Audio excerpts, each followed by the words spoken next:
Similarly, Hemingway was notorious as a brawler. The heavyweight boxing champion of the world in the 1920s, Jack Dempsey, was once quoted as saying, "But there was one fellow I wouldn't mix it up with. That was Ernest Hemingway." I had this sense that Hemingway, who really thought he could box, would come out of the corner like a madman. So Dempsey's full comments make it clear that he didn't think Hemingway would have won necessarily, but if you're an amateur boxer and the heavyweight champion of the world doesn't want to fight you because he thinks you're crazy, well, you must be pretty damn crazy. The details here are obviously different, but the personality and abilities share a lot of similarities. We've got two people who crave combat, but prefer to do it under their own terms and aren't afraid to mix it up in a crazy off-the-wall style if the need arises. But I'm sure a lot of you probably still aren't satisfied, and I don't blame you. Contrary to what many of you commenters think, I actually do have some level of self-awareness, and I tend to know when I've made a good theory versus a bad one, or actually probably more accurately, one that I'm convinced of versus one that I'm like, there's still a lot of holes in this thing. Surprise, surprise! Just because I do an episode on something doesn't necessarily mean I believe it myself. I just try to make as strong a case as possible, and if I think I've done a decent job of it, yeah, it becomes a full-length episode. And sure, Hemingway and Deadpool have some similar personality traits, some similarities in temperament and physical prowess, were canonically present in the comics, and yeah, even share some crazy similarities in the actions of people who are genetically linked to them. But there's still a pretty big problem here. All of this is still coincidental. The details just don't lock perfectly together. You know, they're similar, but they're not exact. Well, except for that island thing. That was weirdly specific. Like, that is about as precise as you can possibly get. Oh yeah, that and the fact that Hemingway chilled with Wolverine, that was a weird one too. But for this theory to really have a shot at even being remotely plausible, I'd need to prove that Hemingway could have had a superpower. Like, say, Deadpool's signature healing factor.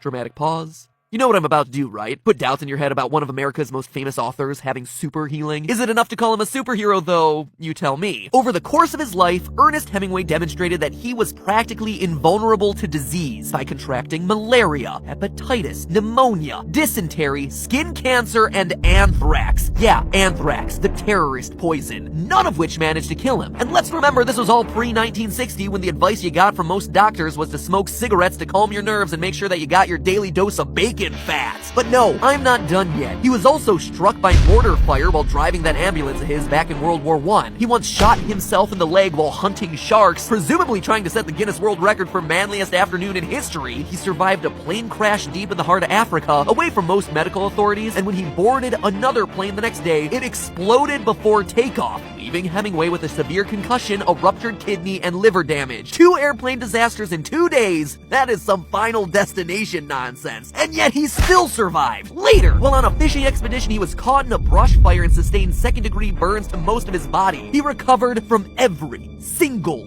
one of those injuries and catastrophes. So today's episode, which started as an